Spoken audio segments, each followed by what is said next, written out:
सुप्रभात प्यारे बच्चों। आज हम कक्षा 7 वसंत पाठ 11 रहीम के दोहे पढ़ने और समझने जा रहे हैं। प्यारे बच्चों, हम सभी जानते हैं कि रहीम जी ने इस समाज को सुधारने के लिए अपने दोहों का प्रयोग किया। उनके दोहों ने समाज में फैली कुरीतियों को ख़त्म करने में बहुत ही मदद की। आइए आगे बढ़ते हैं पाठ के परिचय की ओर। इस पाठ के माध्यम से रहीम जी बताना चाहते हैं कि हमें मिथ्या भ्रमों में नहीं पड़ना चाहिए। समाज में फैली बुराइयों को दूर करने में मदद करनी चाहिए। हमें आध्यात्मिकता की ओर अपना ध्यान लगाना चाहिए। आइए बच्चों आगे बढ़ते हैं कठिन शब्दार्थ की ओर। पहला शब्द है विपत्ति, जिसका अर्थ है संकट। संकट के समय में मित्र ही काम आते हैं। दूसरा शब्द है मीत, जिसका अर्थ है दोस्त। मित्र सच्चे और अच्छे होने चाहिए। मीन, जिसका अर्थ है मछली। मछली को जल से प्रेम होता है।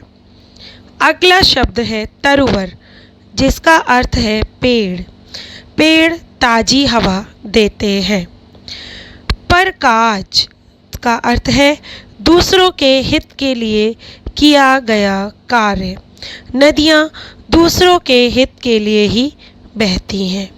संचयी, जिसका अर्थ है इकट्ठा करना। हमें अच्छे कर्म इकट्ठे करने चाहिए। थोथे, जिसका अर्थ है खाली।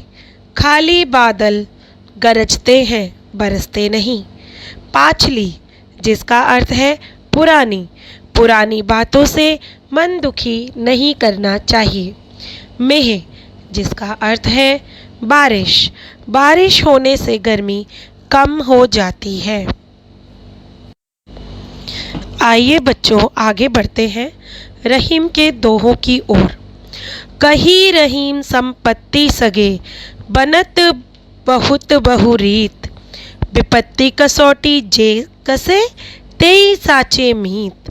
इसका अर्थ है, रहीम जी कहते हैं जो लोग विपत्ति में हमारे काम आते हैं वही हमारे सच्चे मित्र होते हैं, और जो लोग सिर्फ धन संपत्ति हमारे पास होते हुए हमारे मित्र बनते हैं वे हमारे सच्चे मित्र नहीं हैं।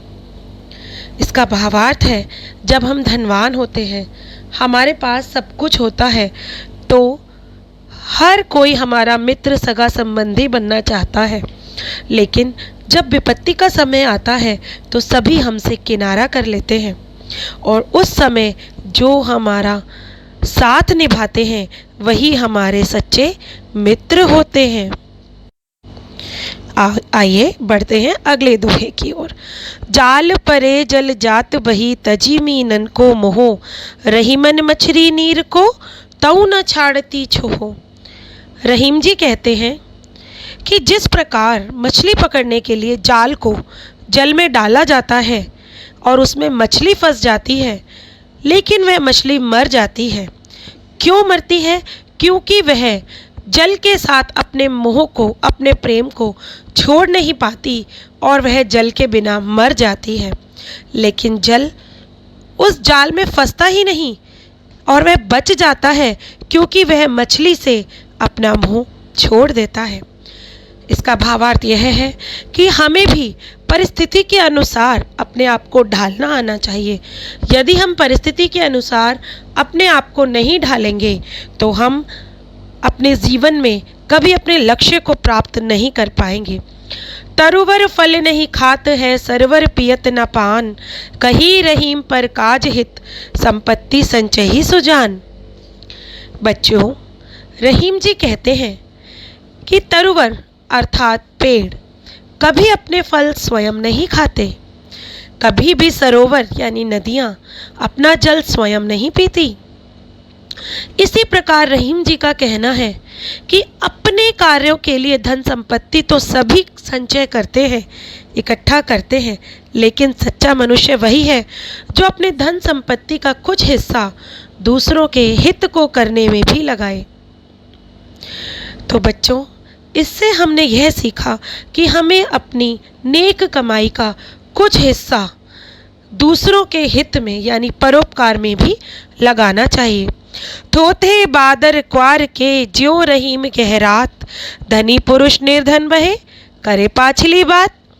रहीम जी कहते हैं कि क्वार के महीने के जो बादल होते हैं ना, वो थोथे होते हैं। थोथे अर्थात खाली, उनमें जल नहीं होता, वे बरसते नहीं हैं, सिर्फ वो आकाश में छा जाते हैं। और छाए हुए उन गहराए हुए बादलों को देखकर हमें ऐसा लगता है कि बारिश होने वाली है, पर असल में तो उनमें पानी ही नहीं, तो वो कैसे बरस सकते हैं। ठीक इसी प्रकार रहीम जी कहते हैं, जो पुरुष पहले कभी धनवान थे पर आज उनके पास कुछ भी नहीं है, वे आज निर्धन हैं, लेकिन अपनी पुरानी बातें कर कर के वे आज अपना गुणगान करते हैं। तो रहीम जी हमें ये समझा रहे हैं कि हमें इस तरह पुरानी बातों को याद करके अपना समय बर्बाद नहीं करना चाहिए। धरती की सी रीत है, शीत घाम ओ महे, जैसी परे सो सही रहे, त्यों रहीम यह दे। रहीम जी का कहना है कि जिस प्रकार अपनी ये धरती है, चाहे इस पर सर्दी हो, गर्मी हो या वर्षा पड़ती रहे, ये टस से मस नहीं होती, ये सब कुछ सहती है। ठीक उसी प्रकार रहीम जी कहते हैं, जैसी परे सो सही रहे, त्यों रहीम यह दे। इसी तरह हमें अपनी देह, अपने शरीर, अपनी काया को बनाना है। हमारे ऊपर कोई भी परिस्थिति आए, कोई भी मुसीबत आए, हमें उसका डटकर मुकाबला करना है। तो बच्चों, आज हमने रहीम के इन दोहों से अपने जीवन को संवारना, नैतिक मूल्य और समाज में फैली बुराइयों को दूर करना सीखा। धन्यवाद।